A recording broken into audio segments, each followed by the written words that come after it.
Good morning, everyone. We can start to take our seats. We're going to get started in just a minute. Can you hear me okay in the back? Okay.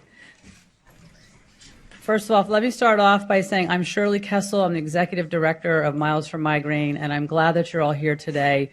I know it takes a lot of effort to come to events like this, and I hope that you will gather some good information and experiences here today, being part of a community together, and hopefully this makes it all worthwhile. Now, the first request, I'm going to do a few housekeeping things before we get started. The lights. We are going to make some of the lights dim on one side of the room. I'm not quite sure who is going to be in charge of doing that. Can you help us with that? Okay. So I think what we'll do is we'll have a darker side and a lighter side, and maybe we'll fool around with that while we're up here. If you need to move your seat, please take care of yourselves. This is a day for you to gather as much information and as much experiences as what you need. And if you need to take a break and you need to go and relax somewhere, there's actually a meditation room down the hallway to the left into the Children's Hospital. It's labeled as a meditation room. You can also go to out the side door and around the side here. There are some breakout rooms that we'll be using in the afternoon. You're welcome to go sit in there and relax. The bathrooms, there is a bathroom straight out to the right, and then another right, and then out the side door to the left are some more bathrooms. And please use the breaks as an opportunity to talk with each other. This is really about you. This is about all of us coming together as a community. And many of us spend a lot of time in isolation. I have chronic migraine. I have 2 children that are disabled by migraine. It's a really hard thing to go through by yourself. So use this time to get to know each other. And hopefully you'll walk out with some new friends today. The schedule. So there are 2 schedules. There is an A schedule and a B schedule. So if you take a look at yours right now, you'll notice that you're either A or B. And the reason we did it this way is because in the afternoon, when we do our breakout sessions, the A group is going to stay in here for the first part, about an hour and 15 minutes, and we'll break up into 2 discussion groups that will be run by our facilitators. And then the other half, the B schedule, is going to go into the 3 breakout rooms behind me, and we'll be leading you down the hall, showing you where to go. You are going to be able to choose 2 of the 3 breakout modalities. And as you can see, we are offering today Tai Chi and art therapy. And, oh my gosh, the third one now escapes me. Thank you, biofeedback. We have another education day in Philadelphia in 2 weeks, so you can see where my mind is. It's all over the place. And so you're going to choose 2 of those, and then we're going to switch, and then the B group will come back into this room, and the A group will go to the breakout sessions. Does anybody have any questions about that? Okay, great. And the other thing I want to mention is the Passport to Prizes program.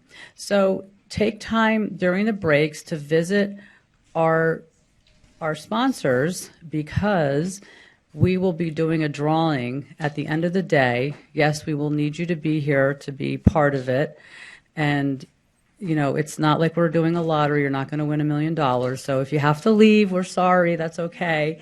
But if you get the card fully completed, can you please put it back on the registration table, and then we'll do a drawing for 2 free registrations to our walk run, which because of the government shutdown, we are still waiting to get a permit approved because it's in the National Park Service. We don't know yet the date, but it's going to be in June or July. So raise your hand if you have been to the Miles for Migraine walk run before. Oh, wow, we have to get all of you here. And the reason we need you to come to this event is because if we're ever going to find a cure for migraine, it's going to start with us. We are the ones that are responsible for making the noise that we need to make so that the public truly understands that migraine is a severely disabling disease. It's not a headache. It's not a disorder. Is it a disease of the neurological system?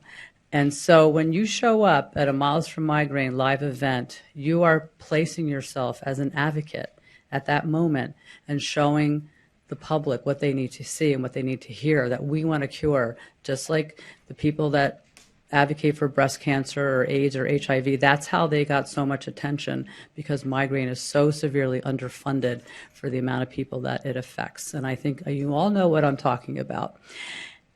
And now I would not be here today if it were not for two things happening. First of all, we have to thank our sponsors, because without them, we would not be able to put this program on. So please say thank you to them. And I would not be here if it was not for the brainchild of Miles for Migraine. So I am often thought to be, because I'm now running Miles for Migraine, that I'm the founder, but I am not the founder. Miles for Migraine was founded back in 2008.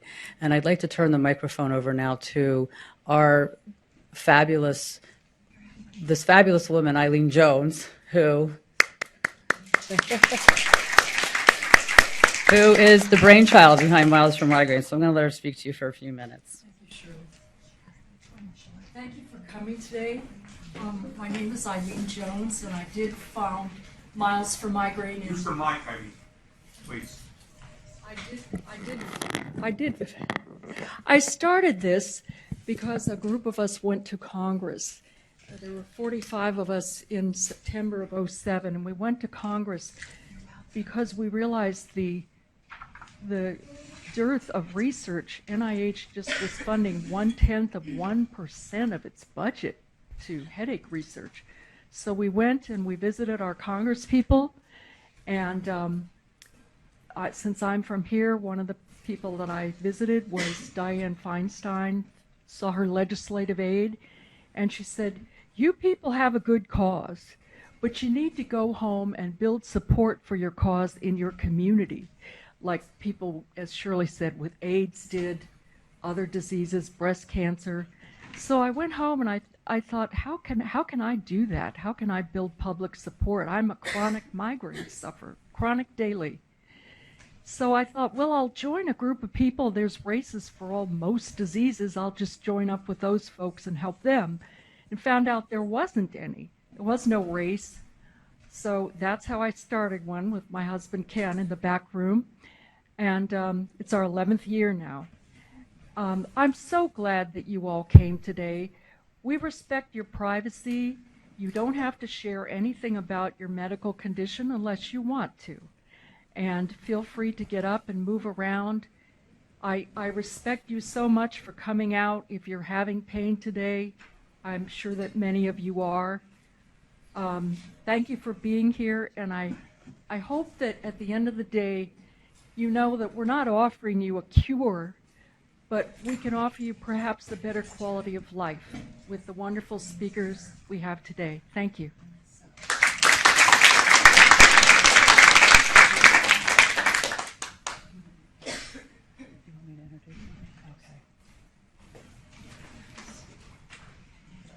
Thank you, Eileen. We're going to try to do some playing around with the lights. So if it's not dark enough, it looks like we're making this side darker. Is that okay? Please move yourself if you need to. Please don't be shy to move. We're all, we all understand what this is like. I want to introduce our first speaker now, Dr. Morris Liven from UCSF Headache Center. And I am not going to go through all the bios in order to spare some time. All the speaker bios are actually on your tables. And if you want to take a minute to read it, Dr. Liven, you want to come up and join us? Thank you. Dr. Levin's going to take some questions and answers towards the end of his talk. The other thing I want to add in, if you start to think about what questions you'd like to ask at the end of the day, we will have a panel. And if you have questions come up during that time, we were going to ask for you to save your questions for the end of the day. It's just Dr. Levin has to leave, so we're going to do his question and answer while he's still up here, and the rest we'll take at the end of the day. Thanks.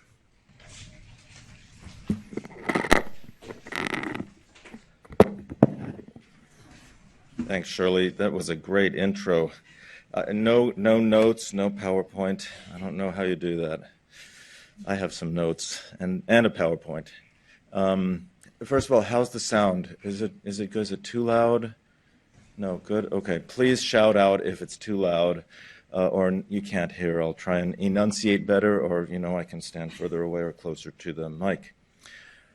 Well, welcome everybody. I'll just echo what Shirley and Eileen said. I get it, how it can be hard to attend things like this. The lights, yeah, they're dim, but they're still there. And it's travel, and it's a day out of your lives. And I assume you're feeling good enough to come and stay. If you can't stay, obviously, take off. But of course, there are a lot of people who are kind of with us now who aren't here. They couldn't make it today.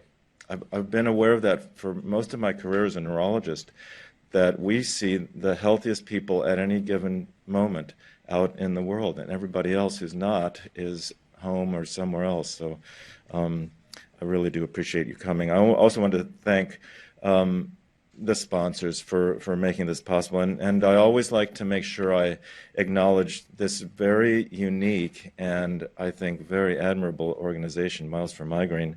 Eileen, I think it was a brilliant idea, and you've worked so hard on it. You never talk about that, but you really have. Janet, Carew, also, I mean, the amount of time you put into this has been amazing. And of course, Shirley, I think you're just a fantastic leader. Like Shirley said, I'll do questions at the end. I'm going to try and speak not too long so that there'll be time for that. Just to quickly tell you who I am, so that you know who this guy is. I'm Mo Levin. Everybody calls me Mo. Feel free to. Well, my father and wife call me Morris, so that's about it. But everybody else Mo. In fact, I think there's only one Mo who's around UCSF these days. So people do see me on the street around here, especially. I'm the director of the Headache Center at the Mount Zion campus. We have an outpatient center, which is there. I see some of my patients, you know where it is, and some of our other patients. And we have an inpatient unit also, not too far away at St. Mary's, and that's where I work. I'm a professor of neurology at UCSF, where I'm also doing teaching and research. All right, so let's get right into this topic. This is what I thought I'd do today, talk very briefly about the current state of migraine treatment successes. And there aren't a lot. I mean, we've made progress in both our understanding, but management, as you all know, is lagging. We really see gaps.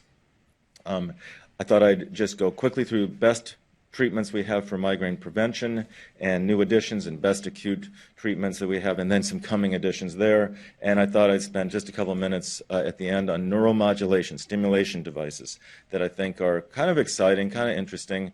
Some have been promoted unreasonably so because they're not that great. Others, I think, are starting to come into their own, and I'll just spend a few minutes on that. So here's a question.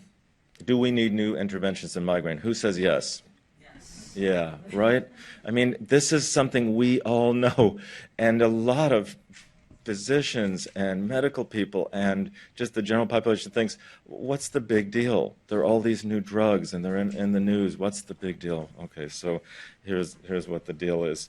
Abortive, in other words, acute at the time of headache treatments, relieve pain in just about 60% of patients in 2 hours, and eradicate pain completely in only about 30%. That's not very good. Can you imagine if this was some other, disease entity? People wouldn't respect it much. Prophylactic preventive migraine therapy reduces headache frequency by 50% in at most 40% of people. So 40% of people on the best preventives are half better. Not so good. Would we accept that in epilepsy, for example? I don't think so. So we have a long way to go. And that's why I think this concept of advocacy, which is complicated, right? That being an advocate for an illness is complicated. It has a lot of different facets, I think. One facet is just being together in solidarity with other people who have migraine. I have migraine, by the way. Just being in solidarity, that's, I think, an important advocacy goal. Then there's education of other people, even people and families who have migraine, physicians, nurses, medical systems, education. Then there's the political side, how to get our politicians who decide how much NIH spends on headache and migraine to kind of get the idea. And then funding, raising money for important things. This particular organization gives out as much money as they collect. It's sort of an amazing thing. That doesn't happen in charitable organizations. Ken Jones in the back, who does the finances, is a big part of that. He's kind of a tightwad with our money, which is a good thing, because I am too. Everybody knows that about me. So, again, thanks for coming. I started to rant there, didn't I, a little bit, maybe? Was it a little bit of a rant? Let's move on. Okay. Acute migraine treatment. We all need that. Every patient I've ever taken care of with migraines needs a way to escape from the worst migraine. So here are what we have. Non-steroidals like over-the-counter ibuprofen and naproxen. There are stronger ones. There are other ones available. I don't know how many of you have tried Cambia, diclofenac. It's kind of an interesting new spin on things. Antiemetic neuroleptics, we call them, things like Reglan, Thorazine, Compazine. Promethazine is Phenergan. It's one of the most effective. Hydroxyzine, opioids like hydrocodone, butalbital, ergots, and triptans. But they've all got problems. NSAIDs, gastrointestinal kidney issues if you take too many. I met somebody a couple of days ago who was taking, let's see, what was it? It was 1,000 milligrams of ibuprofen every 4 hours, all the time.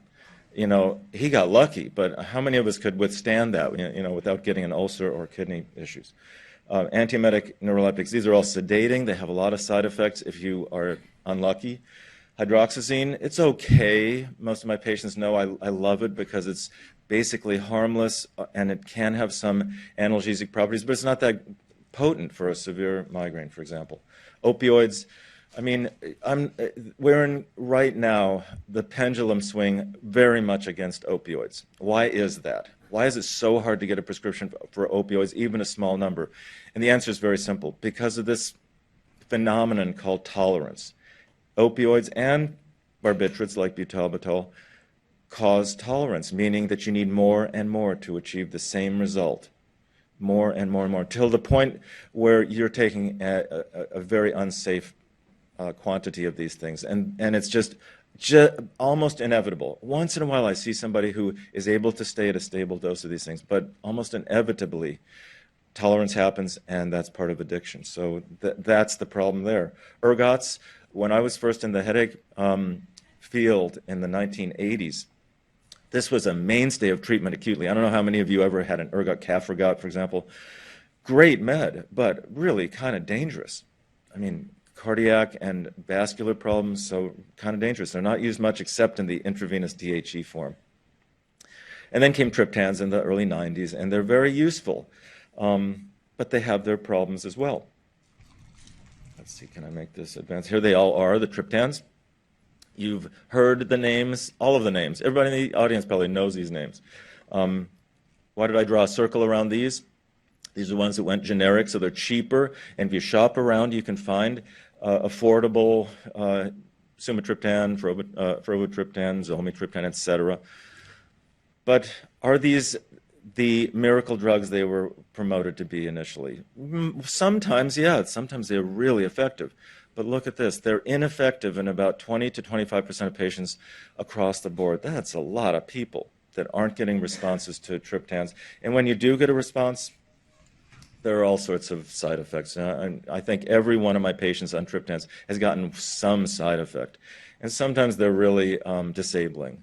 I think the most disabling side effect I hear about from my patients who take triptans is the somnolence or fatigue or mental fog, the inability to just get it together at work or at school, socially. So, yeah, they work for a lot of people, but you're not really back in life You're not really back in the kinds of things you want to do. And there are all these particular side effects. The chest discomfort is very annoying for some people. It's not thought to be cardiac, it's not thought to be dangerous, but it can really get your attention. Dizziness and so on. And then there are the contraindications to the triptans, which are more or less accurate.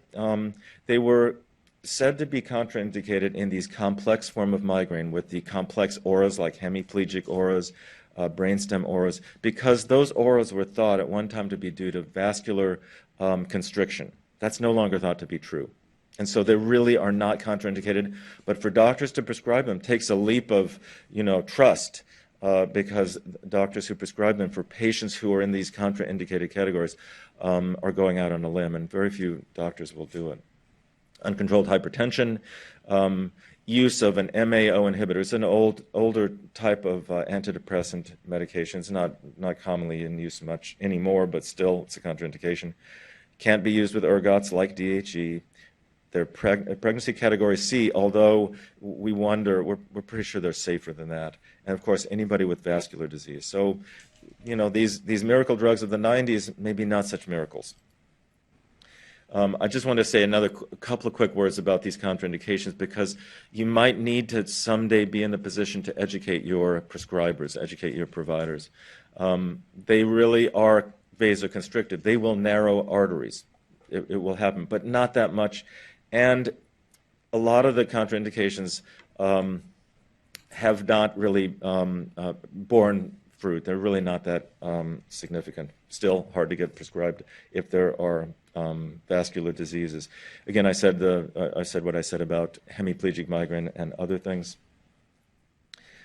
And there was this concern, I bet you've all heard about it, serotonin syndrome. Have you been hearing about serotonin syndrome? So serotonin syndrome is due to an excess of serotonin, which can happen when you take certain serotonin stimulating or releasing or reuptake preventing medications like the antidepressants like Prozac and Zoloft and so on. Well, sumatriptan and the other triptans promote serotonin as well, but not in the way we now know that leads to serotonin syndrome. So they really are not a problem there.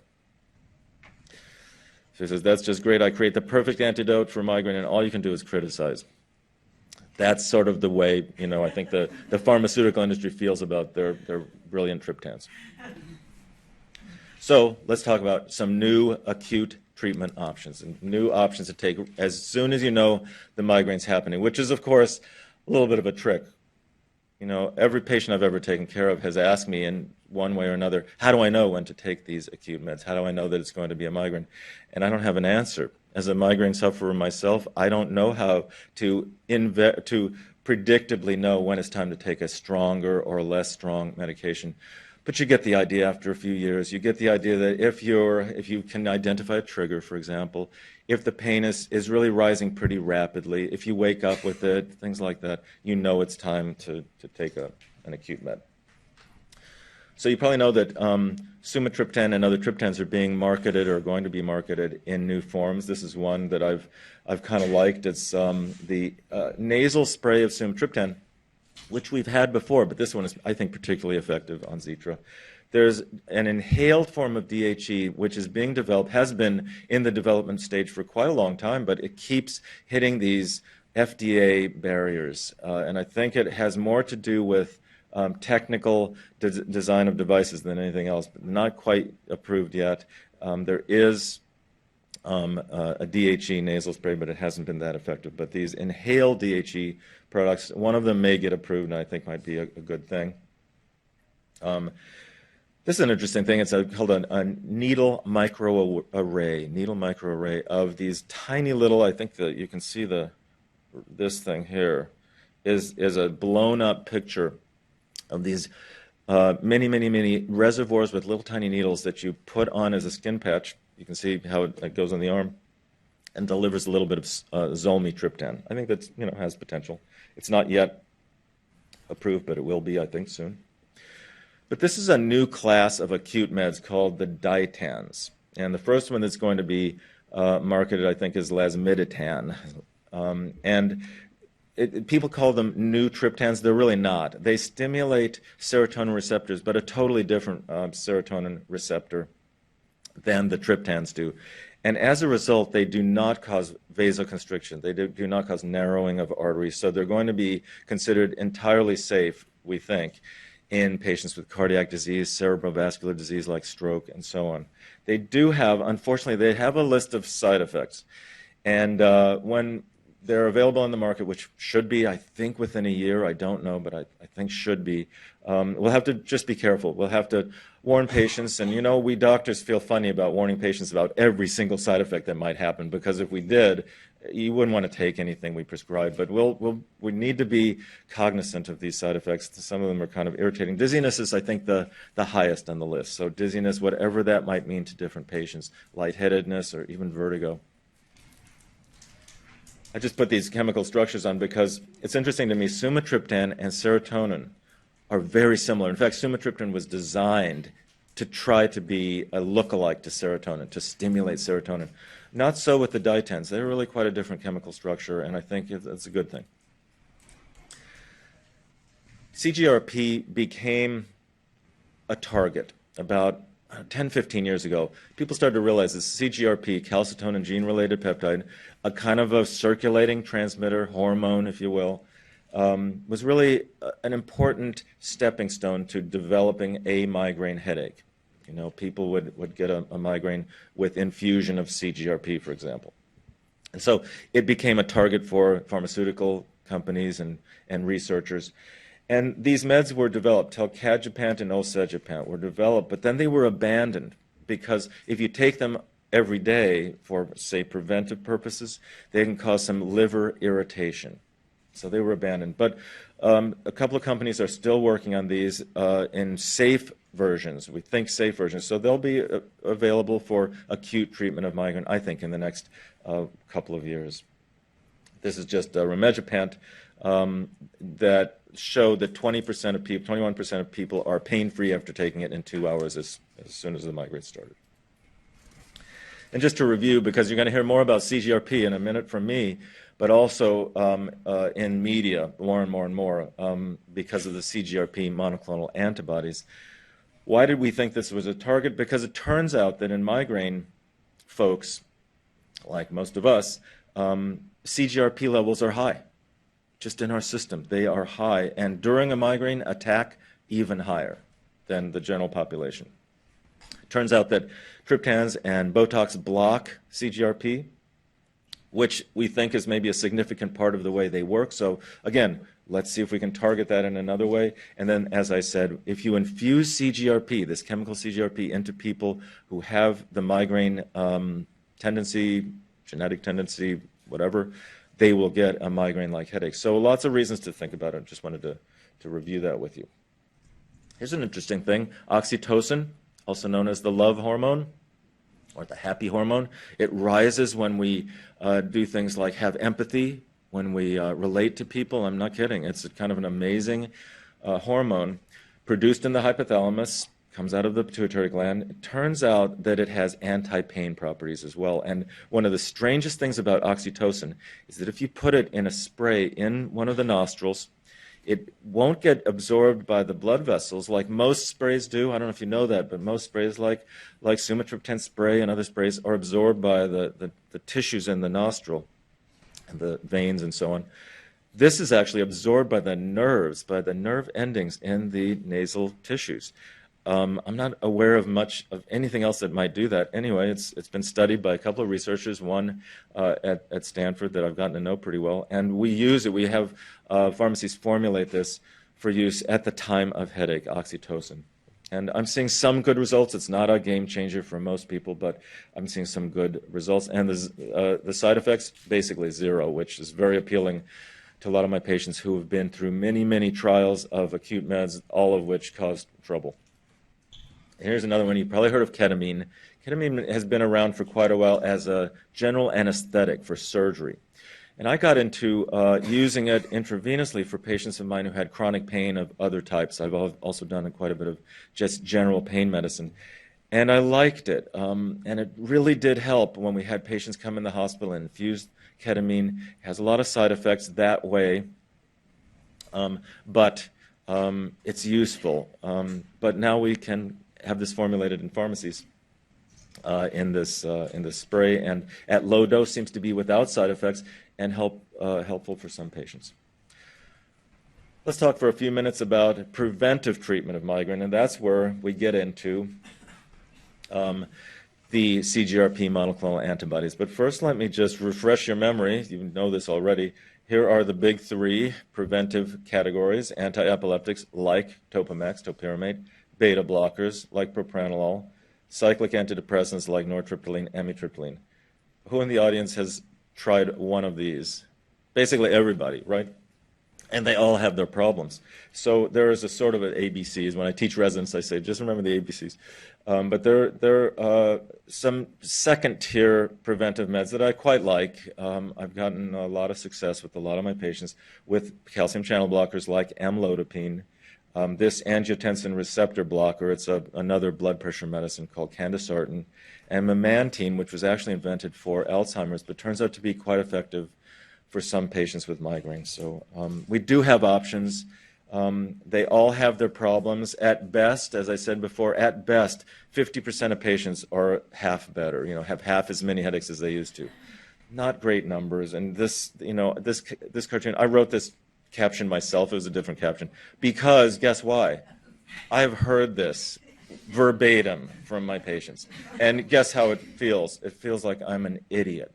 My heart sinks when I hear it, but I hear it a lot. And, and then we have to move on, of course. And isn't it hard for you to accept a new medication when you've just tried 3, followed your doctor's advice, you just tried 3, and they all made you sick?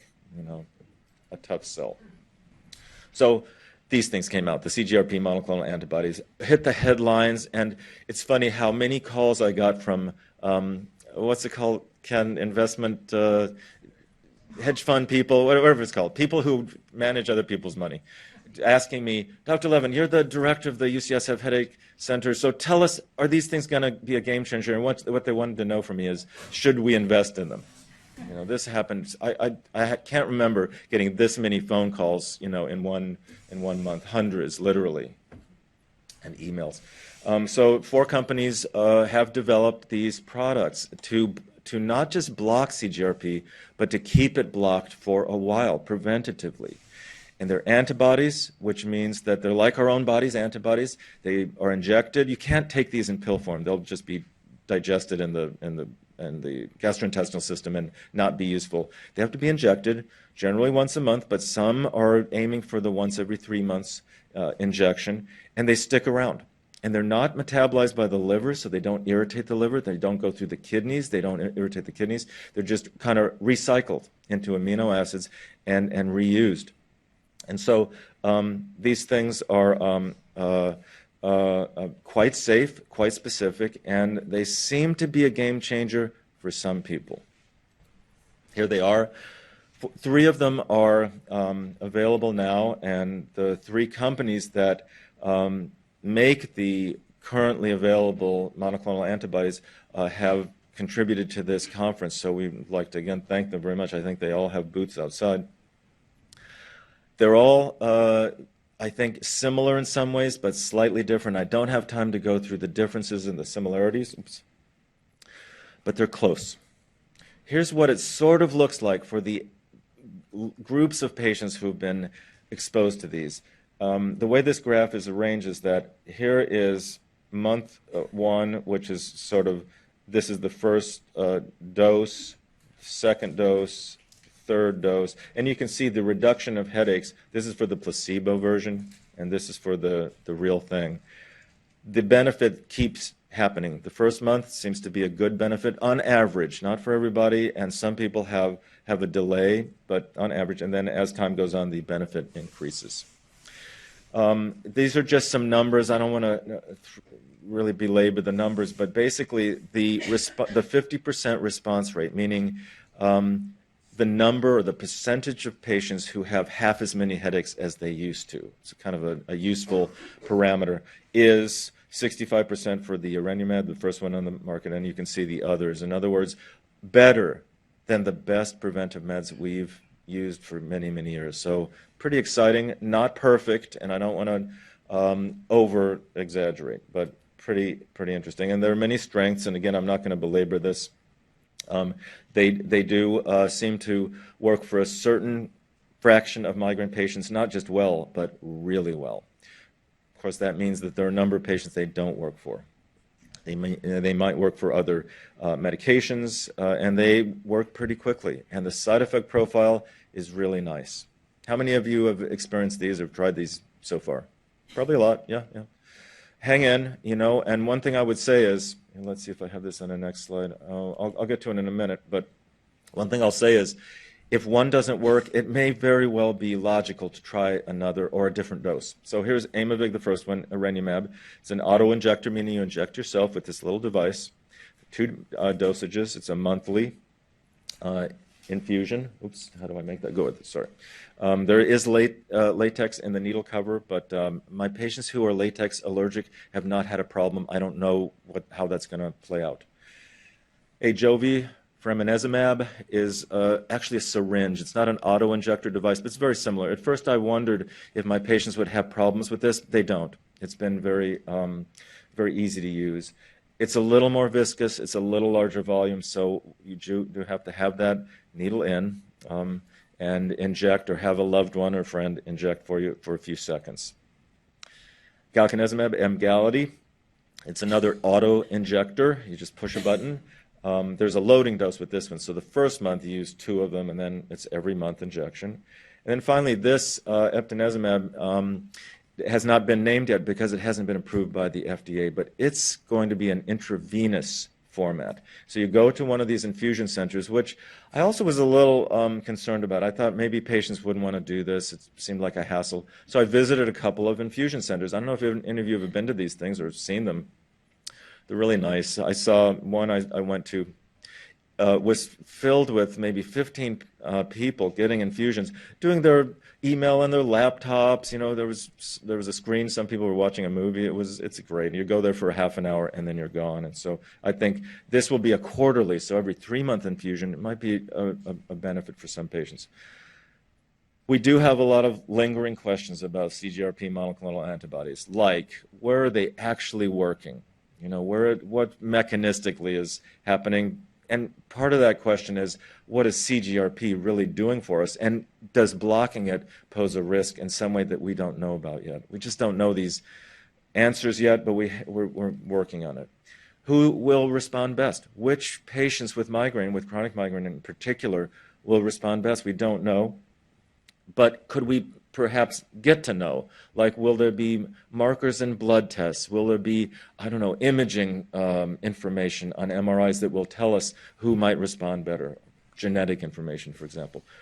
Like I said, are they really safe? Will there be clinical differences between the 4 monoclonal antibodies? We just don't know yet. Maybe. And, of course, the big question, will they be covered? Right now, a lot of you already know this, they're kind of free or really low cost because the companies are subsidizing. But that may end, will end. There have been a number of side effects, but in a very small number of people. It's kind of amazing and gratifying for me because, like I said earlier, I hate causing side effects in my patients. Injection site swelling, minor. Constipation is probably the most common side effect, but it's usually manageable with simple interventions. A little stool softener supplement, a little bit of senna, something like that. Nausea, rare. Fatigue, rare, but I've seen 1 or 2 cases out of the many patients I've prescribed. Arthralgia, meaning joint pain. I've seen a couple of people with a little bit. Rashes, I haven't seen a rash yet. And despite the fact that those other chemicals that I mentioned before that block CGRP caused liver changes, we haven't seen that at all with these formulations. So I'm going to just pop through this. I always want to plug non-pharmaceutical techniques, and you'll hear a lot about that today in terms of biofeedback and all of the relaxation techniques and Tai Chi and yoga. You'll hear a lot about that. Pay attention. It's hard work to learn this. I know some of you are very adept at some of these techniques. They really work, but this is the list of herbal and supplement treatments for migraine. I have a lot of success, but again, I don't know who will respond and who won't, so we go through a lot of these. Oh, that's the Boswellia tree. I'm just going to get to this because I was told I have to move on, but Botox. Here's a picture of the injection sites. A lot of side effects to Botox, or not side effects, but problems, cost, inconvenience, sometimes facial changes, neck pain, it wears off. That's what tachyphylaxis means. However, I have a large number of patients who get Botox injections every 3 months, and it truly has been a life changer for them. So again, who will respond to some of these treatments, who won't? We're really having to still go through a trial and error approach. Just wanted to say something about this that you'll be hearing about maybe. It's an antagonist to the opioids, naltrexone, which sounds like the opposite of the effect you're trying to achieve, but low-dose naltrexone has been useful for a number of people. In the last couple of minutes, I just wanted to show you a couple of the neurostimulation devices, just so that you're familiar with them. These are the so-called non-invasive ones that I think have the best track record. This is cephaly on the far left, vagal nerve stimulation in the middle, and transcranial magnetic stimulation. Is the cephaly. The newer version looks like that. I think it's been useful for a number of patients, not so for others. Transcranial magnetic stimulation, useful for some people, particularly at the time of migraine aura. So if that's something that you experience, this might be a nice intervention. This is something interesting you're going to be hearing about. It's something I've been involved in too, called the Nerivio device. It's a stimulation device, electrical stimulation that you wear on your arm. It sounds ridiculous, right, that a migraine could respond to electrical stimulation distant to the head. But turns out there's a system in the body called the DNIC. It's got other names, but it's called the pain inhibits pain system. So believe it or not, if there's a pain stimulus somewhere, it can inhibit another one. Well, big deal. Who wants to trade one pain for another? Well, it turns out that you can use that system. You can actually stimulate that system without using pain. And so that's what this is all about, and you'll be hearing more about it, I think. This is the vagal nerve stimulation device. Again, I didn't want to spend much time on it. I just wanted to show you the basics. There are invasive stimulation devices I basically stay away from because of that invasiveness. The one on the far left is an implantable sphenopalatine ganglion device that's implanted through the soft palate and then is stimulated through an external device. It can help better for a cluster headache than migraine. Deep brain stimulation, believe it or not, patients get to the point where they need something much more invasive, and this has helped some patients, more cluster headache than migraine. And greater occipital nerve implanted stimulation devices have been used. I'm sure you know about that. You've heard about sphenopalatine ganglion blocks that we do here at the clinic. That's the old way, putting cotton swabs in. But there are these devices now, some of you have experienced this, whereby we can instill a little bit of local anesthetic that diffuses into this group of nerves right next to the nose, and they can be very effective. This is an occipital nerve block. I'm sure some of you have had that. This is just a picture of some of our team, where we do all of the things I've mentioned. I won't go through the litany, but we do have a lot of options, and I think that's what I would counsel most physicians who are getting started in headache medicine or who have sort of avoided it because they don't like it or they don't want to get involved. There are a lot of options, and it's sort of an art, and it's a lot of fun for us physicians, believe it or not, because we do see a lot of patients get better, and we have a lot of we just have a lot of an armamentarium to choose from, and we do it all at the Headache Center. This is just to remind me to tell you that when things do not go well, and a lot of you know this, we bring people into the hospital, into our inpatient unit, where we use infusion therapy for several days to break cycles. And that is all I had to say. I'm sorry I went a couple minutes long. This is one of our Miles for Migraine groups at the end of a race, wasn't it? Yeah, it was the end of a race. We look pretty good for being at the end of a race. And again, thanks so much for coming and listening to me, and I hope I have a little time to answer some questions.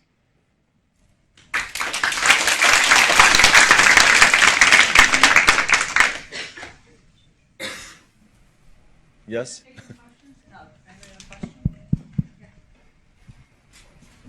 Yes, back there. Me? I Yes. was just wondering, how do you use the boswellia? Do you burn it? Do you chew it? Yeah, you ingest it. It's Let's see. Can you hear me? Yeah. It's actually one of the oldest pain-relieving herbal treatments in the world. It's been used for hundreds, thousands of years, and it actually has another word for it, frankincense, like from the Bible. Right. And no, it's derived from the resin of the boswellia tree. Rather than most herbs that are derived from roots or leaves, this is from the resin. It's ground up and put into pills. It's 400 milligrams a day. It can be very helpful. Do you just take the resin and chew it? I don't know. I don't know. I think I would. I don't know. My every time I hear that kind of question, I think of my friend who's a dentist, whose favorite thing to say is, "Oh yeah, eat lots of candy. It's good for business." I don't know. I don't know what it would do to your teeth or. Yeah. Anything else I can? Yes. What's the physiology of why Aimovig? What's the physiology of why Aimovig is causing constipation? What's the connection with Yeah, the... she's asking, what's the physiology? Why does Aimovig cause constipation? We don't know, but CGRP seems to be important in gastrointestinal function, stasis, especially in motility, promoting motility, moving the bowels. It's also important in vascular responses to injury and wound healing, and a couple of other things. That's about what we know about CGRP, which is sort of pitiful. We should know more about it. It's all over the body, and we wish we knew more. My assumption is that this promotion of gastric motility and gastrointestinal motility is what, when we block it, causes the constipation.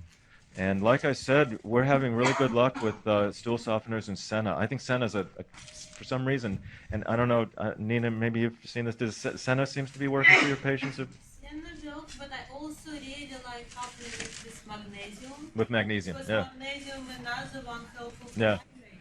Magnesium has some great, what Dr. Riggins just said, magnesium has some very good migraine preventive potential, and so it's also something of a laxative, so that sometimes works, but yeah. It's right there with the cap, yeah. Thanks so much for being here and your kind words to all of us and telling us that you also suffer from migraine. Yeah. I am wondering about this Curable app and other mind-body science. I'm aware that there was a UCSF patient who was cured using it and that you have started recommending it. And just in general, mind-body science, what do you have to say about it? I've got to defer. The question is about mind-body science, and I'm going to ask you to wait throughout the day to hear more, because it's really, despite all the brilliant people who've put work into this, I think it's still in its infancy. Our minds really are nothing more than a very complicated connection between our brain and our bodies, right? And why shouldn't we enlist that very powerful connection, many connections? And, we're all wondering how to do that, how to enlist that, with computer-based tools, with more traditional meditative strategies. That's what I promote. I think those are the most useful. Of course, they also take a lot of time and effort to learn. Biofeedback is sort of a shortcut to that, I think. I think all these things that you're going to hear about throughout the day are designed to do the same thing, to enlist those very powerful mechanisms. So can I table that? I mean, it's a really good comment, and let's not lose track of the fact that we have inside us all of these powerful potential tools. We shouldn't shade things towards pills and injections and stimulation devices. Yes? Do you see anything new or promising coming for NDPH? So she's asking about NDPH. I remember the first time I heard about it, my heart kind of sank because I realized I'd been seeing it and misdiagnosing it. NDPH, of course, is a headache that just happens one day, and people with it remember that day, and it persists from then on, without really much time without pain. And what we headache specialists do, is we try to figure out why it's not NDPH first, and use treatments that work, because we don't really have a lot that's proven to help, and nothing that's proven to help NDPH. However, the good news is that a number of our more intensive interventions seem to sort of break the cycle. I have a theory about NDPH. I think it's the common end result of a lot of different causes, not one thing. But I think that when pain happens over and over and over, we know the brain can change when certain patterns are emphasized over and over and over. This is one of them, I think. And so it becomes a situation where we have to break the cycle. Just break it and somehow give people a way to not have that, so that then maybe effective treatments can work. And I think that's where we want to put our energy. How to break that cycle, how to reverse this kind of relentless trend towards firming up those pain cycles. But it's a good question, and we need to keep it in mind. There are a lot of people with NDPH who I think kind of give up, and so we underestimate the frequency. Yes? How common is chronic migraine-associated vertigo, and what is the most effective therapy, and do the monoclonal antibodies address it? What a good question. Let me repeat it. How common is chronic migraine-associated vertigo, and what can be done? What are the monoclonal antibodies useful? How common? Way more than we thought. Way more than we thought. It's similar to the cognitive fog that seems to be much more common than we thought as an accompaniment of chronic migraine. And what you're referring to is, of course, not just vertigo, not just the feeling that the room is moving around you or you're moving, but that lightheadedness or imbalance or just plain dizzy feeling that can be and often is very disabling. And you know, you go to see your doctor, and the doctor says, "I don't think this is part of the migraine," or you know, just maybe relax more or get better sleep. It's real. It's very profound, and I think we need to study it. One of the things that has occurred to me is that here we have an opportunity to design some studies with a new class of medications, meaning the monoclonal antibodies. So I have a few of my patients with just predominantly the vertigo, just to see if they respond. So ask me again in a few months. But we need to work on it, because I think, as you're implying, it can be as disabling or more so than pain. Okay, I think we're going to have to stop it here. I thought this was on. Okay, Dr. Levin, we appreciate all of your insight and what you shared with us this morning. And I think if anybody else has other questions that you'd like answered, write them down, because Dr. Riggins, who's going to be speaking to us shortly, is also a physician at UCSF, and she can probably answer some of your questions. So let's say thank you to Dr. Levin. It's a pleasure. Thank you all very much.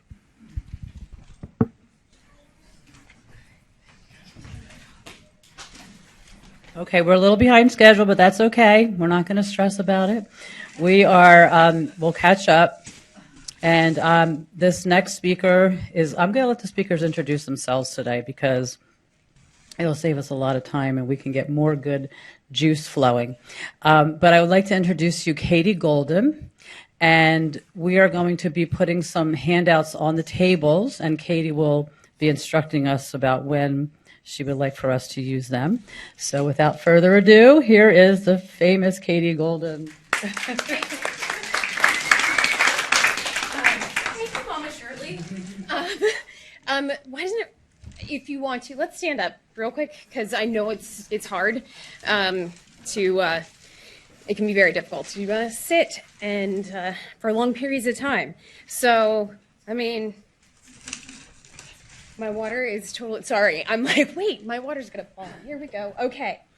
So I'm not going to lead you in a stretch, but like I need to stretch, and on an airplane yesterday. So, you know, whatever feels good to you, shake it out, and we'll get going. So I'll introduce myself, and you can still stand, or we can, sit, whatever. But so my name is Katie Golden. I'm a professional patient, is what I call myself. And actually, if you're a patient, you're a professional as well. You just may not know it yet. Actually, from some of the questions that were asked of Dr. Levin, everybody in this room, it seems, you know your stuff.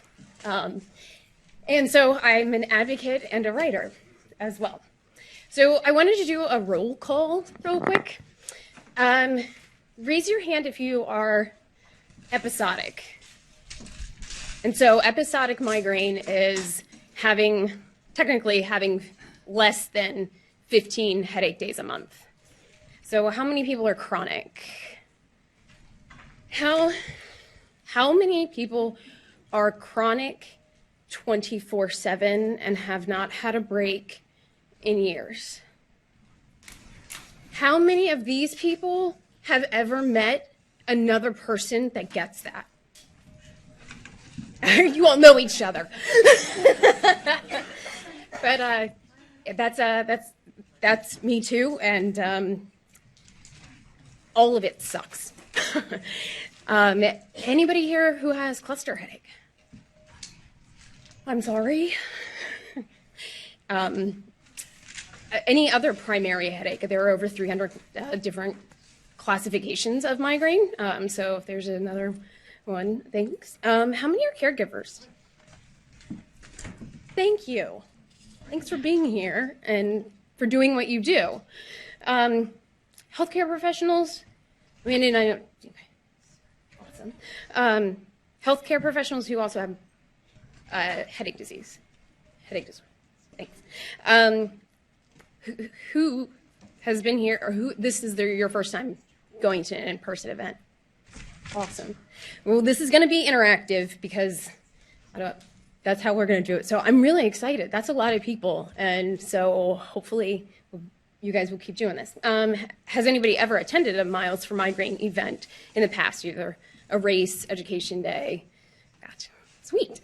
All right. Okay, I am clearly needing to do this. Okay, I'm going to go very quickly through my story, and I think that while everybody's story is different, we'll find commonalities.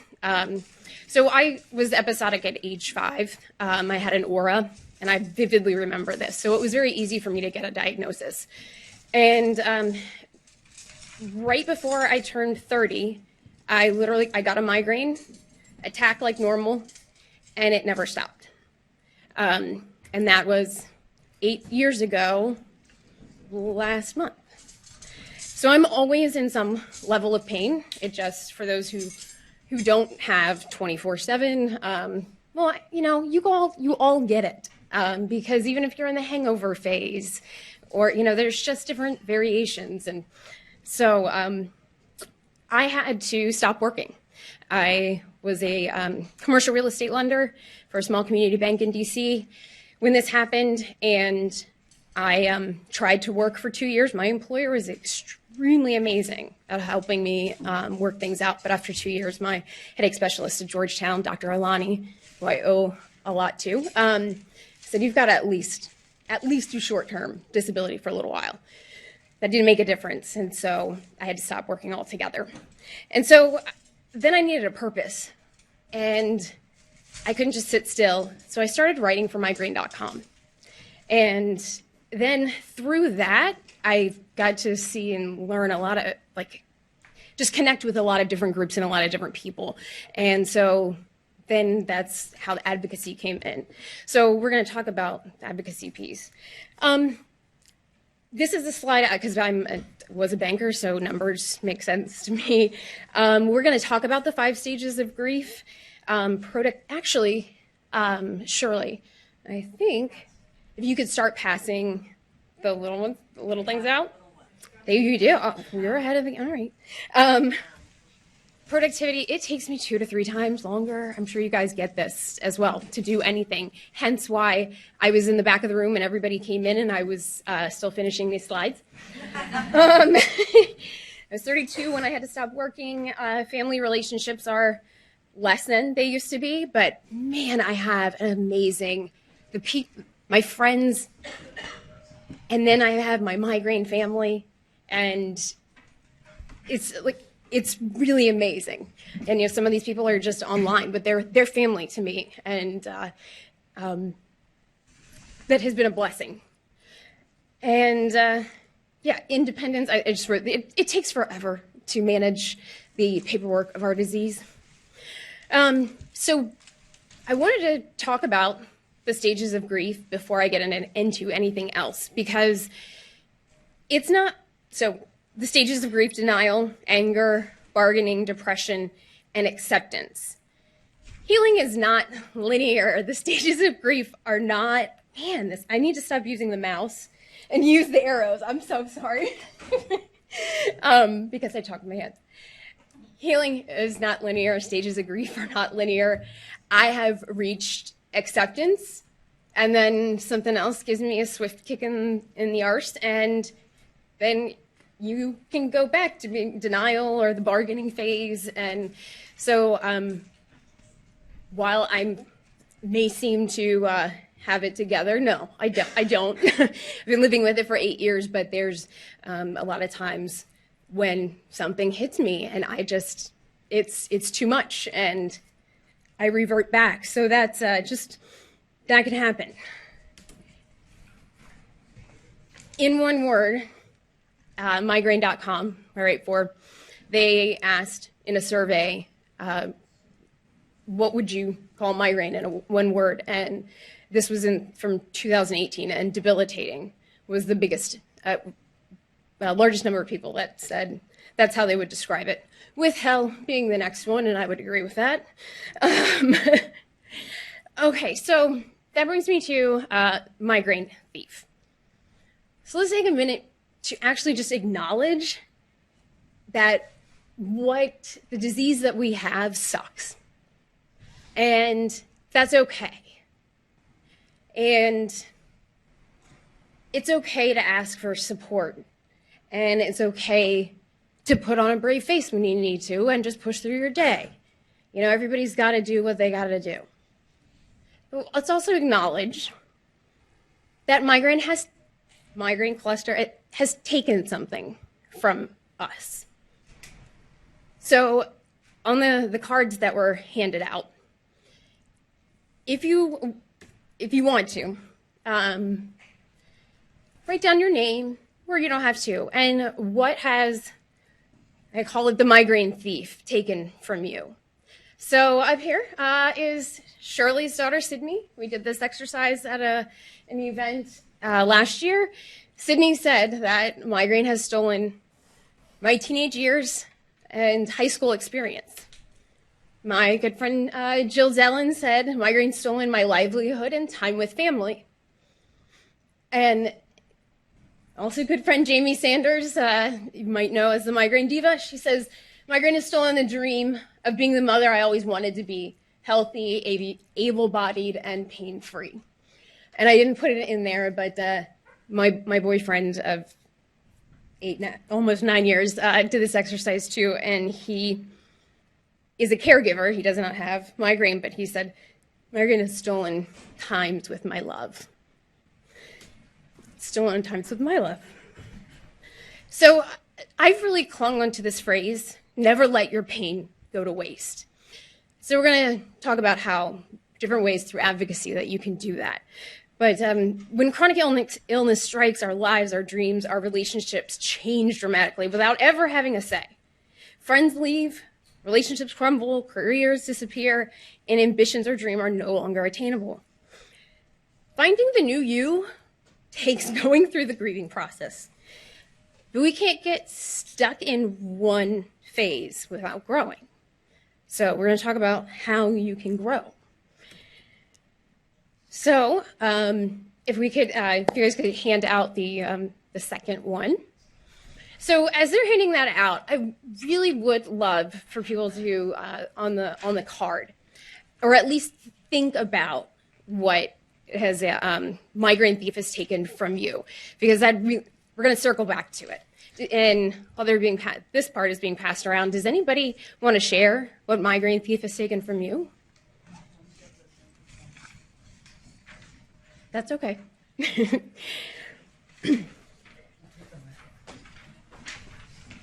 case somebody changes their... Okay. Okay. Yeah. I can say that because of having chronic daily migraine, I was always in the prodromal stage where I couldn't, I mean, even now, speak properly. Mm-hmm. And I was made fun of a lot. Like, you know, what are you saying anyway? are you gorked on your medication? And, you know, It's your not- aphasia. Right, not trusted. I mean, I was a social worker, and my colleagues wouldn't trust me because, and other people too. Yeah. Because I couldn't get my words out. I had aphasia. Yeah. And I was just stumbling around for most of the morning. And you know what? I've been talking a little bit slow, and I know that I'm trying to make up time. But I have the same problem, and it's very frustrating. Right. You're a smart person. Yes. But people, make fun of you and don't trust you. Yeah. And, that's the thing that has hurt me the most in life. Thank you for sharing that. I appreciate it. Anybody else want to share something? Yes.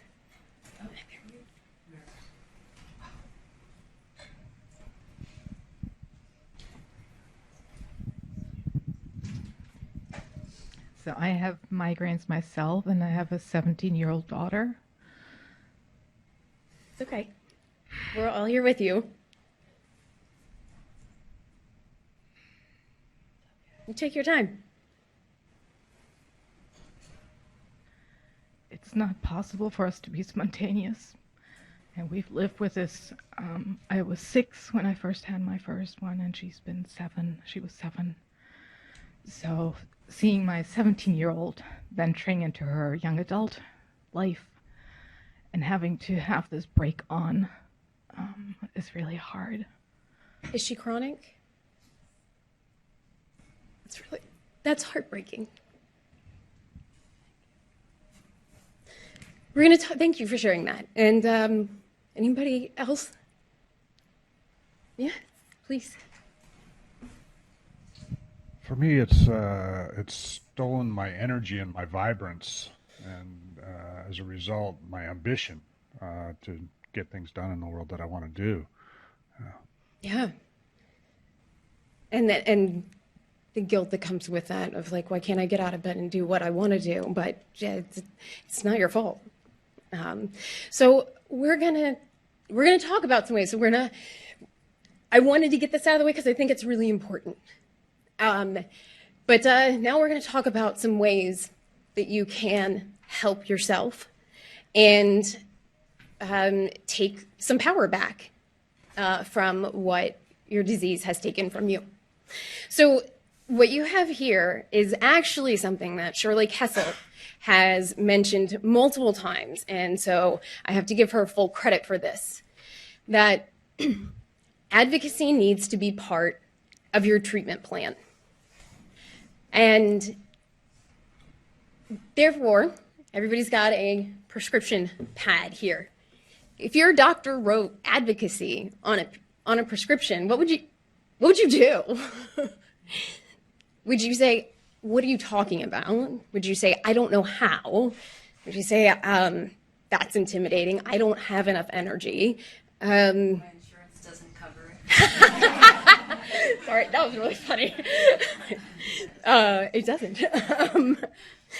And so we're going to go through different ways that you can advocate, because that word alone can be very intimidating. But you may not realize that being in this room right now is advocating for yourself, is taking care of yourself, and so you're probably doing it more than you realize.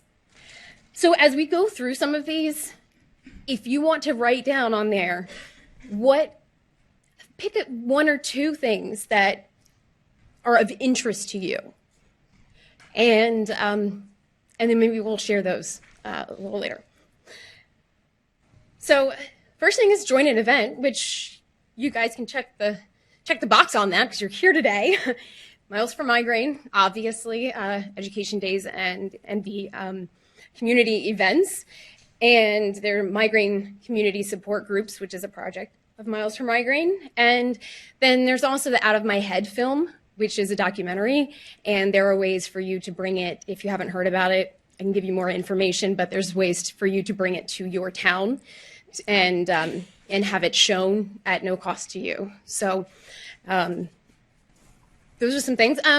I go to a lot of the Miles for Migraine races because they're fun, and I wear a purple wig and a tutu and and cheer other people on. And so this was in LA, and that is Dr. Bill Young, who is on the board of Miles for Migraine, and he's at the Jefferson Headache Clinic in Philadelphia, and he has been one of my doctors. And that's also Shoshana Lipson. If you're on social media a lot, she has a CGRP group. That's a closed group, specifically so people can talk and ask each other about what they're experiencing. And I mentioned early Dr. Alani at Georgetown for me really helped me in changing my life, and so has Bill Young. And also his another colleague of his at Jefferson, Dr. Nahas. And before I forget, because I will, I was going to say this later. Those three people, I'm going to cry, listened to me,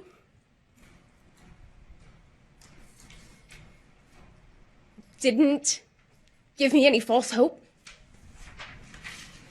They gave me options. They didn't give up.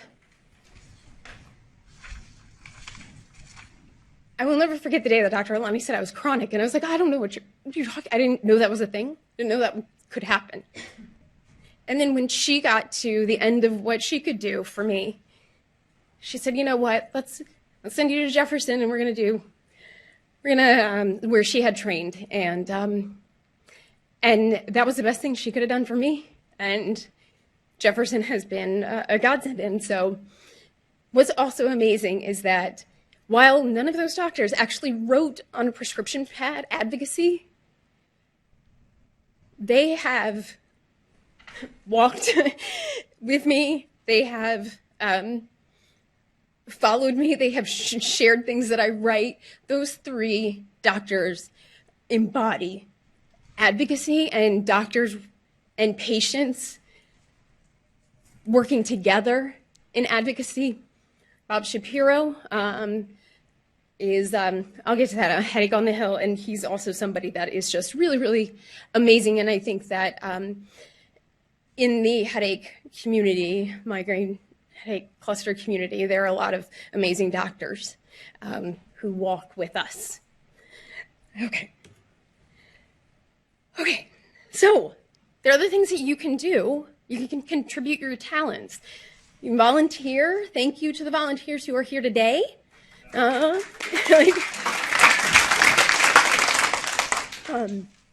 You can moderate a group online. There are a few Facebook groups that are asking for moderators.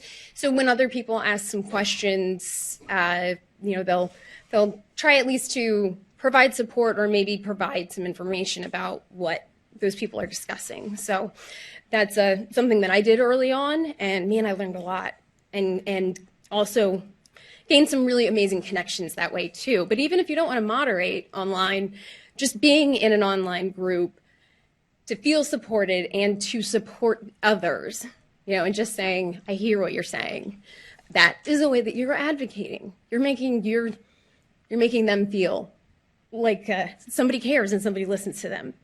I also wrote just graphic design. I was trying to think of things that you don't have to do in person. And this is Jeanette Rotundi. And so she's actually, I didn't even realize this when I put it up here. She's a volunteer. She moderates online, and she does some graphic design work. So Jeanette is a good friend of mine. And when she's down, it's okay. And other people can pick up what she's doing, but everybody gets to pick and choose and how much time you want to give or devote. And there are a lot of organizations that I'll show soon that need people to do some stuff that for 5 hours a week, 10 hours a week, and are willing to pay you. So there is a way to find some things to use your talents and to feel productive. You can share your story. So the National Headache Foundation, migraine.com, the Invisible Project, they all have ways on their websites for you to share your story. The Invisible Project is a magazine that the U.S. Pain Foundation puts out every year, and I've been lucky to have written many stories in here, and I love telling other people's stories. And so there are copies of this magazine on the table in the back on the other side. So you can not only, that's actually another way to advocate. If you don't want to tell your story, tell somebody else's. Take 3, 5. If you want a box of these, tell me and I'll send them to you. If you want to give them to your doctor, to put them in the doctor's office for other people to take, that's the way to advocate. You could write an op-ed if you want, for a newspaper about something that you feel very passionately about, and if anybody's interested in that, I've got some resources. And then, you know what, advocating, if you just go tell one person what you did today, somebody that doesn't really get it, somebody in your life that maybe just doesn't quite understand, and tell them what you got out of it or what you didn't. You're like, no, those people are a bunch of crazies. But talk about it. That helps everybody. That helps the whole thing to just keep going because it's not talked about a lot. Okay, so go to the next one, the social media. I'll get the migraine pose. Even just sharing or retweeting something, because I'm sure everybody that follows you or you follow or whatever, not everybody has your disease. And so you're spreading awareness by even just sharing somebody else's social media post. Again, you can be part of an online support group. And then in June is National Migraine and Headache Awareness Month. And so there are a lot of different online things. And actually, sorry, I just lost my train of thought. But during June, there are a lot of opportunities, and we'll get to a website that can help you pick and choose what you wanna do. Oh, the migraine pose. I don't know if everybody heard about this last in June. Elle magazine had put out an article that said, I don't know, all the pretty people are using hashtag migraine pose, just like as if when you're on Instagram and you like do the duck face or you're like planking or like whatever like weird thing. A woman had coined this term, the migraine pose. And the way that they explained it was very glamorizing the disease, because if you put your hand like this and pull your skin back, it'll look like you had maybe some Botox and a facelift, and then it frames your face. It also kind of looks like, the typical, like, oh, woe is me woman of, that's, so it's just such a ridiculous picture of what migraine is and holding your head. And then also it shows off your manicure if you do this. Not cool. So a large group of us were together actually when this happened. And Jamie at the top there, that was one of her migraine poses. Lindsay there, sorry, it's graphic, but that's real. And that's what, so we flipped the script, and I'm going to give Jamie a lot of credit for it.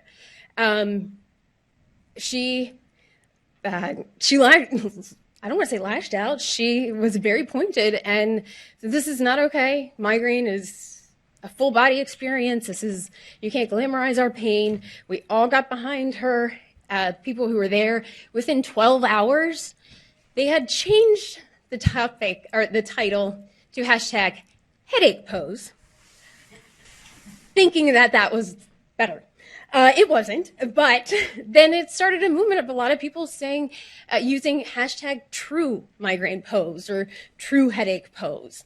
And so being vulnerable, in that way, and being open to showing that, we don't show that because we want to be in a dark room. We don't want people to see that. But those of us who are willing to That's how people are going to get why this is not just a headache.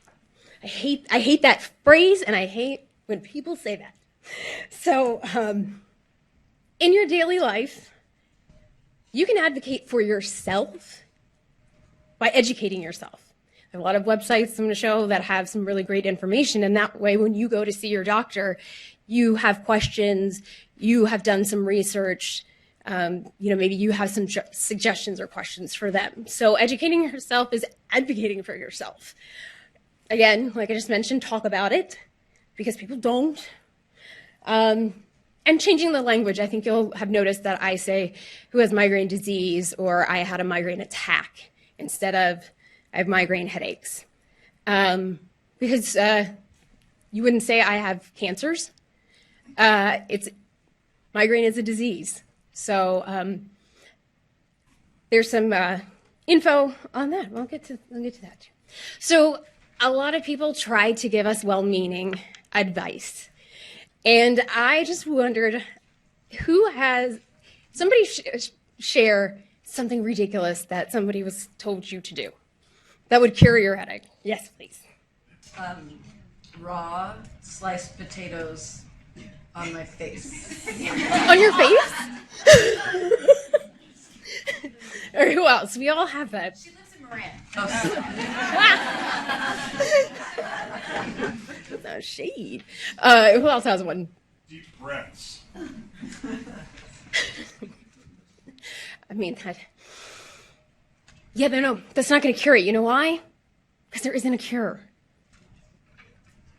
Who else has another one? Deep breath. Have you tried hydrating? Yeah. I'm sure everybody gets, oh, my cousin, oh, my this and that, like whatever, and fine, yeah. I've seen a T-shirt on Pinterest that says, "Yes, I've tried that." Because everybody wants to tell you something. Right, but if you said, I have some type of cancer, what are they going to tell you? What are they going to say to you? Nothing. They're going to say, or if you have a kidney disease, or if you have COPD, what are they going to tell you? They're not going to give you advice that that you should drink a kale smoothie. So sometimes I have to pick and choose my battles when I hear those things, when people think that they're trying to be helpful. And so sometimes I just have to let it go. I'm like, thank you, and just walk away. But other times you can tell that people are receptive.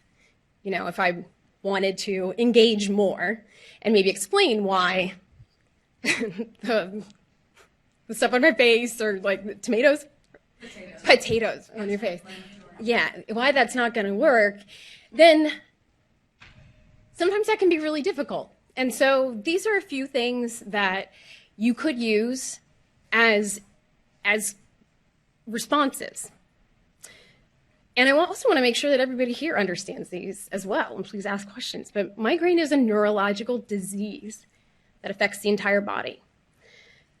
Migraine exists on a spectrum. Obviously, I just asked everybody what type of it is, how they're chronic or episodic, what type of headache disease you have. So we all get it that, some people, everybody's different. Everybody is different. And the other thing is, like you're saying, breathing. You know why that's not going to work? Because there isn't a cure. It's a disease. And it's about managing that disease. And that was a paradigm shift in my thinking when I realized that.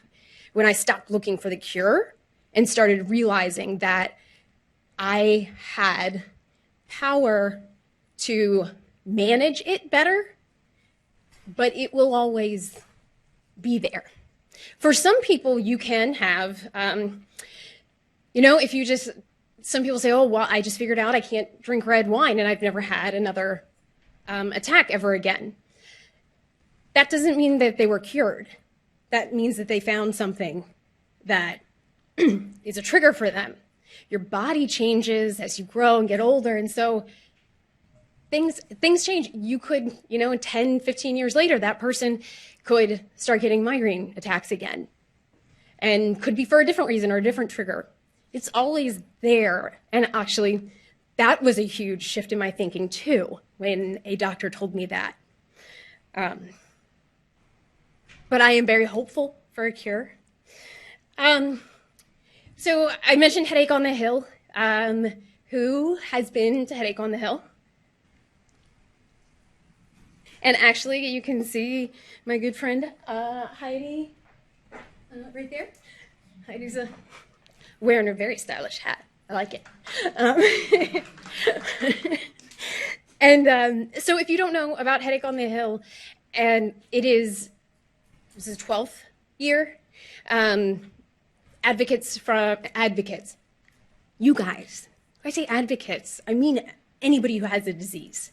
I think it was 160 people from across the U.S. came to D.C. There was a day of training, and then the next day, everybody went to their own senators and congressmen, women's offices to talk about migraine needing more research. But then every year there's a specific thing that we ask them to do. I won't belabor it because I don't want to waste too much time, but that is what sparked me when I realized going into somebody's office and talking about my disease and they listened on the legislative level. That's when I really got excited. And you get a little bit of a high from doing that. But that's not for everybody. And it's 2 really long, grueling days. And honestly, it was just a few weeks ago. And I was in D.C., and I missed all of it. It sucked. But I had to take care of myself. And actually, I was okay. I was okay with that. Whereas years before, I'd have been like, oh my God, I can't believe I came all this way. You know, I'm letting other people down. Nope. I was like, I can't get out of bed. So, Headache on the Hill. The other picture, just very quickly, is of Miss Kessel in the background, and myself, Mary Franklin, the executive director of the National Headache Foundation, and then Lynn Kaufman. We, in June of last year, testified at ICER, the Institute for Economic... Raj, help me out. Thank you. Very, very briefly, they are an independent organization. It's not a federal organization that anytime a new drug comes on the market, they review the cost effectiveness of it, and they generate a report that insurance companies, they do a lot, but that insurance companies use when pricing or figuring out what they're going to cover, if they're going to cover the new CGRP medications, at how much, what tier is it going to be on, what's your copay going to be on, all of that. And so we testified, and a lot of people in this room also wrote letters to ICER explaining why these new medications needed to be covered, how they were, whether they worked for them or not, that it was something that our community needed. And we were able, as in all of us here, wrote to ICER. We got 280 people to respond, and ICER said at the meeting, they're like, when we do this, we don't public comments, we get 3 or 5. We had 280. They paid attention. And it was the most frustrating day of my life, but it was very interesting. So, okay, I'm going to wrap up, and I want to tell you about CHAMP real quick, because it's near and dear to my heart. It's also a project under Miles for Migraine that was formed about 18 months ago. And we've been doing a lot of work. The ICER, they supported, so it's a coalition for headache and migraine patients. And actually, let me see if, so everything that I talked about today, no, I'm just trying to go to the website, you guys. All right. Every event, every organization that I mentioned, online support groups, headachemigraine.org. I've got some cards and stuff in the back. So they're doing a lot of work, it's a coalition. So we have meetings, and the heads of nonprofit in this space come together, and we're really trying to shift the dialogue to really support patients, because this right now is kind of the time to do it. So I won't plug too much on CHAMP because I'm running out of time. But again, I got materials. Ask me. I'm on the steering committee along with Shirley here as well. So, okay, this is it. Who wants to share what one or two things that you're like, oh, I may want to look into that. You don't have to promise anything, but something maybe you never thought of. That is advocacy. Something that maybe you want to do that you hadn't thought about before. Yeah. I've been sitting here tweeting on social media about this topic, and so I think that's something that It is inspired by. I think, did everyone hear that? Tweets. I've been tweeting. It feels nice. That's awesome. Thank you. That is. Anybody else? Who wants to wear a tutu with me? This is next San Francisco race. We're going to Phoenix next weekend. So there'll be pictures of Shirley and I all over the place. So think about taking this to your doctor's office. Just leave behind. You don't have to talk about it. But, maybe spark a conversation with your doctor, because I think that once I realized that I could do something more than take medication or do complementary therapies and all this, that I could actually have a voice over what is happening to me, I just really gained a lot of power. I felt power. So that's me. As in a nutshell. Yes, that is me, but I didn't mean that way. Your illness is invisible, and you are not. There was also a picture yesterday as I was traveling from LAX. I was wearing a button that said, I have an invisible illness. This one today I'm wearing, it says, I have chronic pain. I found this on Etsy, and I've never worn them in public before. Never had anybody say anything yesterday, but it felt really good, actually. I'm owning it, because I don't look. Right now I don't, but talk to me in an hour and I'm going to look like I do. So that's another way. But you are not invisible. And there are things that you can do. So I hope that sparked some thoughts and ideas. So thank you for listening, and I really appreciate your time.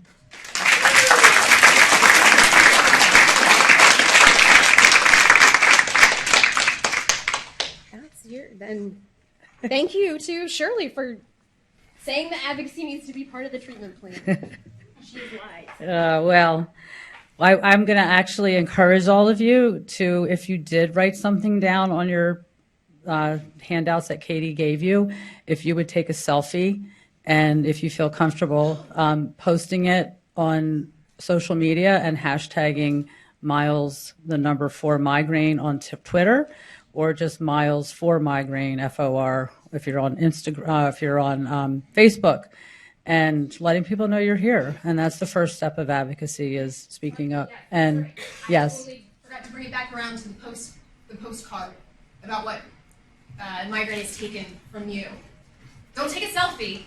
Somebody has to take the picture for you, because if you do it, you're holding it. Okay. Selfie, the wording is going to be. Oh, someone has to take it of you. Thank you. Yeah. Let but someone. that is one way to just make people aware of what migraine can do to you. So sorry, I was No, and we can do that. Actually, so we're a little off schedule, so we're adjusting the schedule, and I'm going to bring everyone up to date.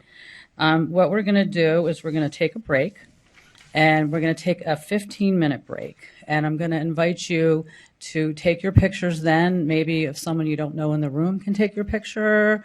Doesn't have to be, just a way to meet other people.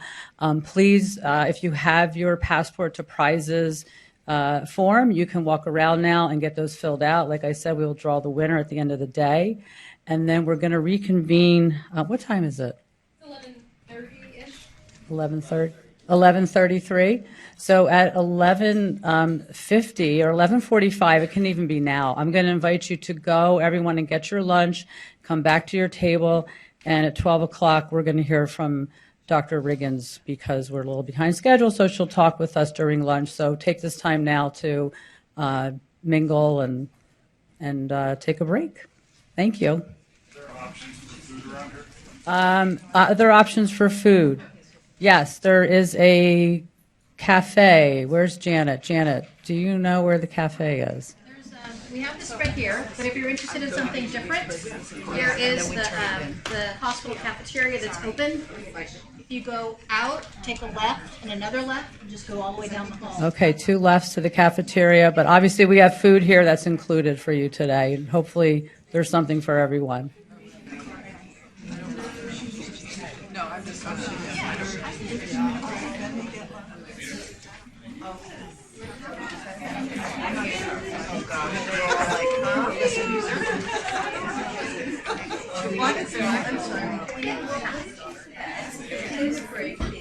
Starting in at June.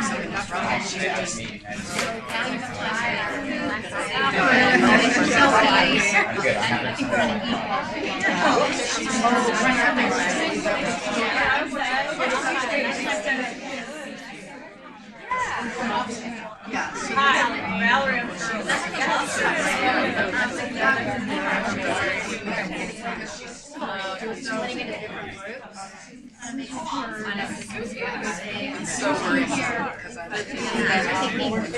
try to talk to her about it.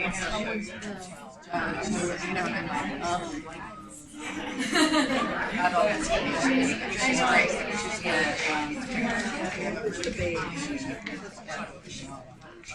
So we have 2 if we're saying. I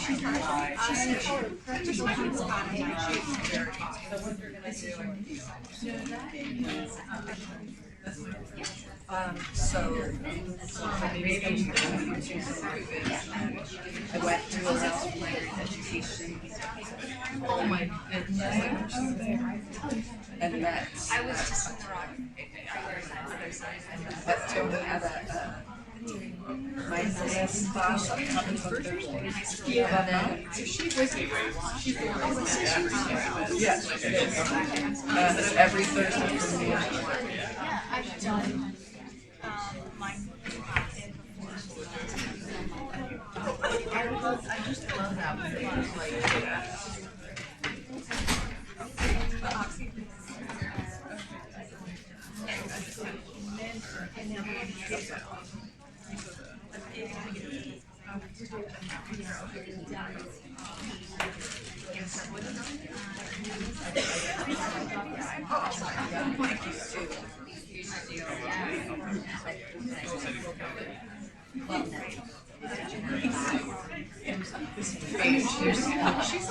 I know. I'm like, okay. I have no opinion on my voice. Like I got that vibe, but it's too funny. Yeah. What wisdom do you have?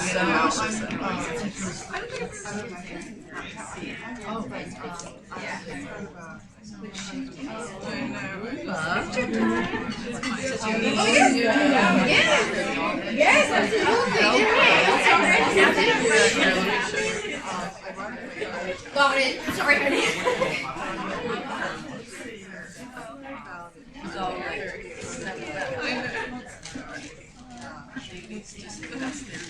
They are.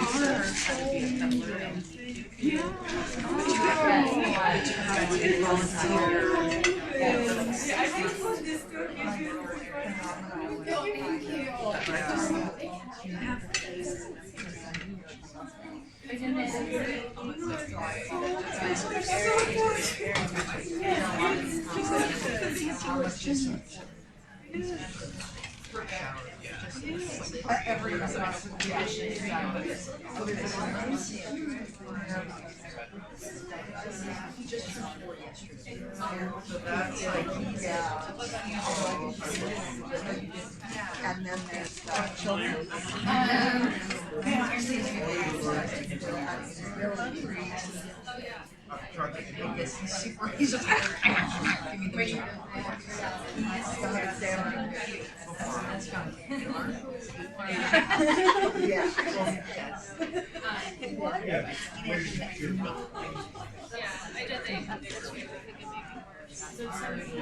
Okay, so.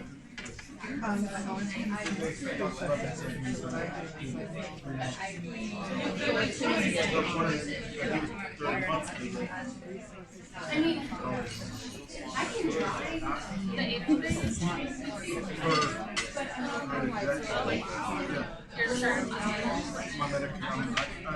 I'm on disability.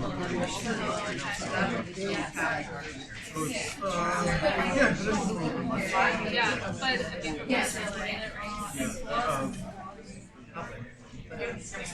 But those I'm like, I mean, I go don't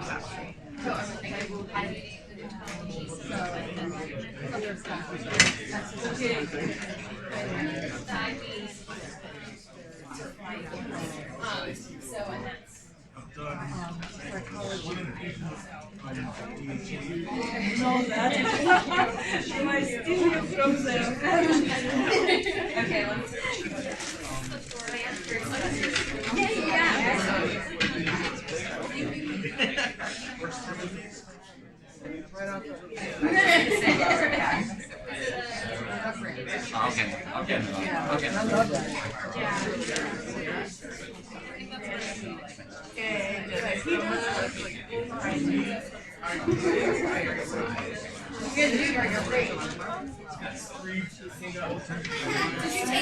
no, I okay,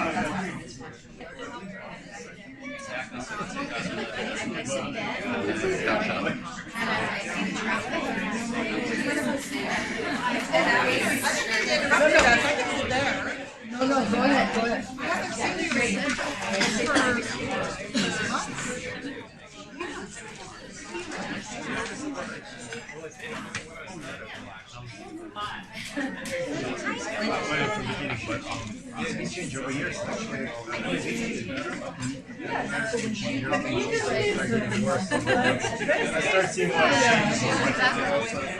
It's okay, I'm focusing on myself.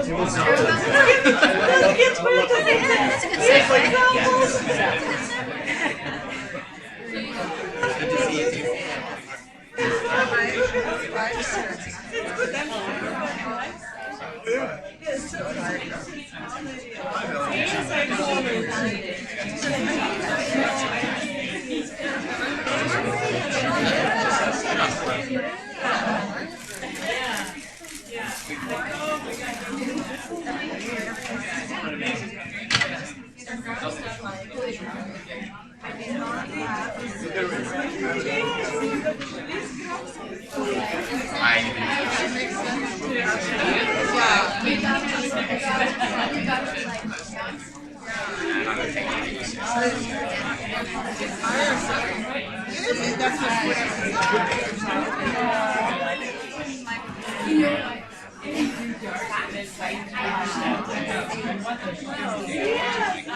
Blah, blah, blah.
Yeah, yeah.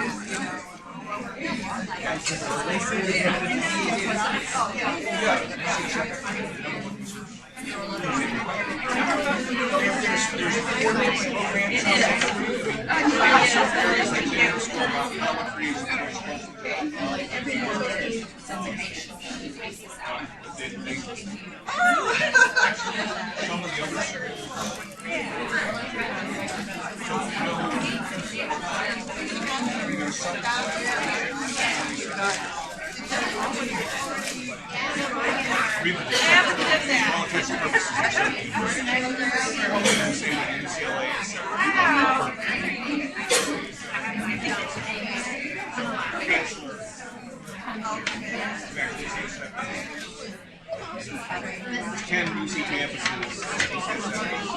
Yes. Let me go back up. I'm not yet.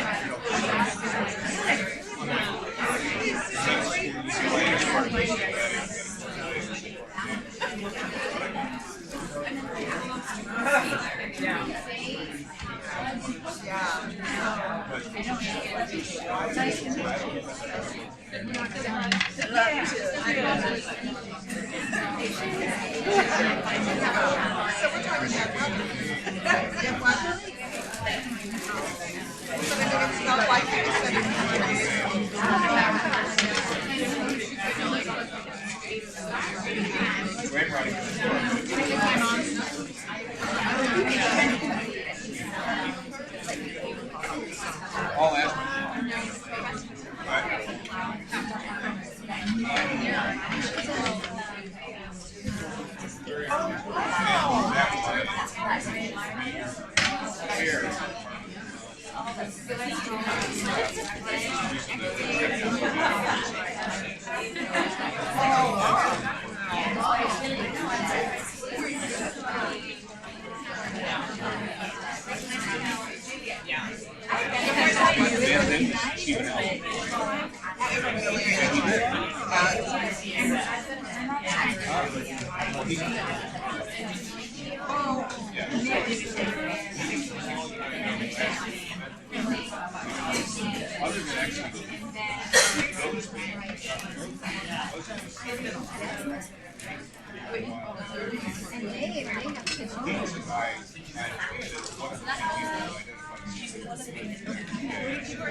Yeah, he went back to his daughter.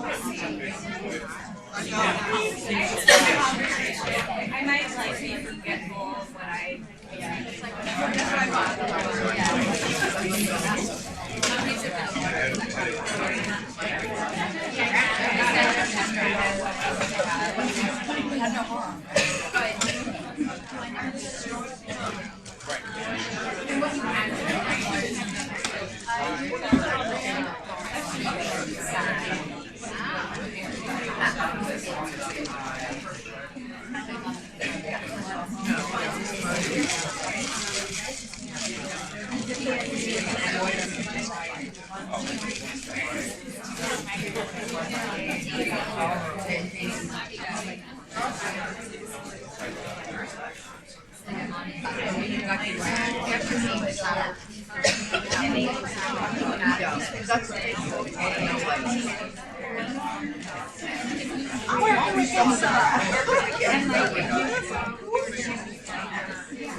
She is a biologist. She works on and she found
Yeah, I do that exactly. I counted the times.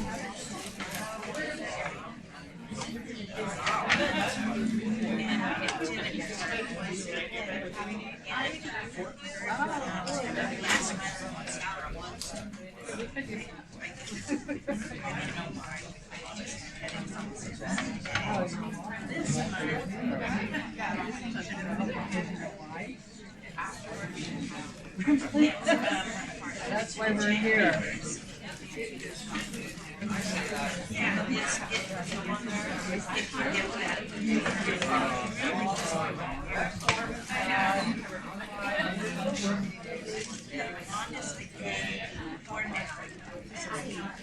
My wife Charlotte.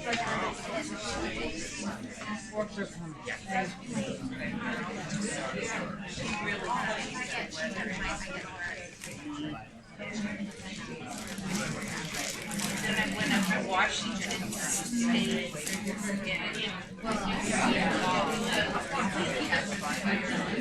little bit hard.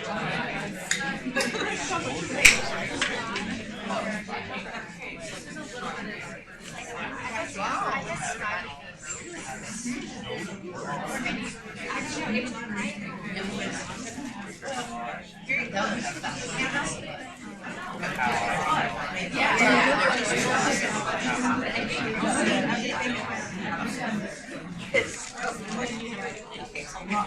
I know.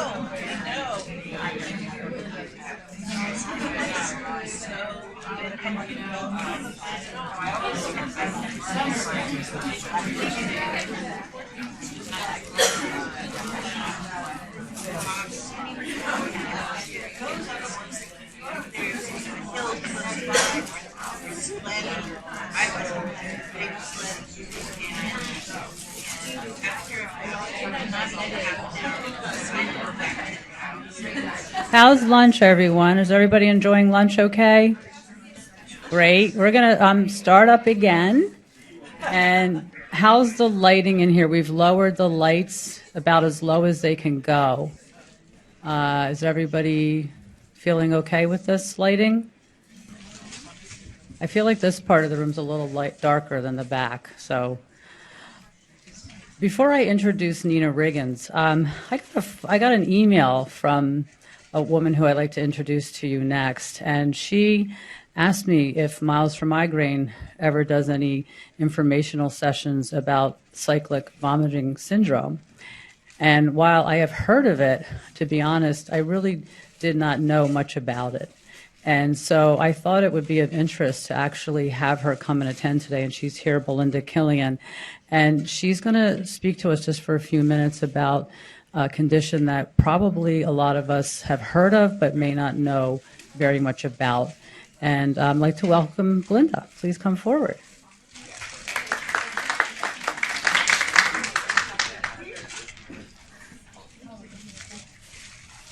Good morning, everybody. Or is it afternoon yet? I haven't looked. My name is Belinda Killian. I'm here representing Cyclic Vomiting Syndrome Association. I'd like to thank Shirley Kessel and Miles for Migraine for giving me this opportunity to talk with you all today. Can I see by a raise of hands who in this room has used Dr. Google? You know what I'm talking about? If you haven't heard of Dr. Google, it means that you've Googled symptoms to find a diagnosis. I'm completely guilty of this. Well, first, stop doing that. In case nobody's told you, not everything you read on the internet is true. But in all actuality, the late night Googling of why won't my child stop vomiting led me to a group called Cyclic Vomiting Association, or CVSA, a group that supports patients, families, and even medical professionals that are struggling with cyclic vomiting syndrome and abdominal migraines. CVSA has a collection of research and information about both. My son has had vomiting issues on and off since he was a baby, some worse than others. We'd be told the usual: sensitive gag reflex, constipated, or my favorite, the flu. I'd ask the doctors if it could be the flu if he'd just had it 2 weeks before. Here the responses varied. We would get, there are thousands of strains of the flu, or another favorite, some kids are just more susceptible than others. So when the vomiting started lasting longer than 2 weeks, this is when I consulted Dr. Google. I read all the research, studied the charts and treatment options, and even started reading about personal experiences on a forum run by CVSA. It was a very long night, and in the morning I took my son, all the paperwork I could get from CVSA, to the doctor he was seeing. It was countless specialists, an unfathomable amount of IVs, multiple trips to the ER, and uncountable hospital stays at different hospitals before someone would agree with Dr. Google in diagnosing with CVS, almost 2 years later. But our journey didn't stop here, because like migraines, CVS doesn't have a cure. CVS patients can manage symptoms, usually with migraine medication, since it's suspected to be a migraine variant. Yet it was always GIs or gastroenterologists that we saw, because he was vomiting. The vomiting said to be worse than any food poisoning or stomach virus ever experienced. And I'm sorry I'm talking about vomiting during lunch. Unfortunately, my son failed all attempts to treat his CVS. We came very close to losing him. Since he kept failing treatments and went months without proper care and absolutely no nutrition, he ended up damaging his esophagus due to the forceful vomiting, was severely malnourished, and in early stage organ failure. Things turned around when we got to UCSF, the Parnassus campus. Not here, but we have been here too. Here my son became a case study for a fellow studying neurology. When asked about becoming a case study, my son told them he would do anything to not let other people go through what he had, without a thought, without a second of hesitation. In that moment, I knew I would do the same. I had to. I didn't want another parent to have to watch their child suffer like I had mine. During our time here at UCSF, they addressed that he had migraines, abdominal migraines, and predominantly cyclic vomiting syndrome. All related, of course, because mom gave him the migraine gene through the genetics of maternal inheritance. Cyclic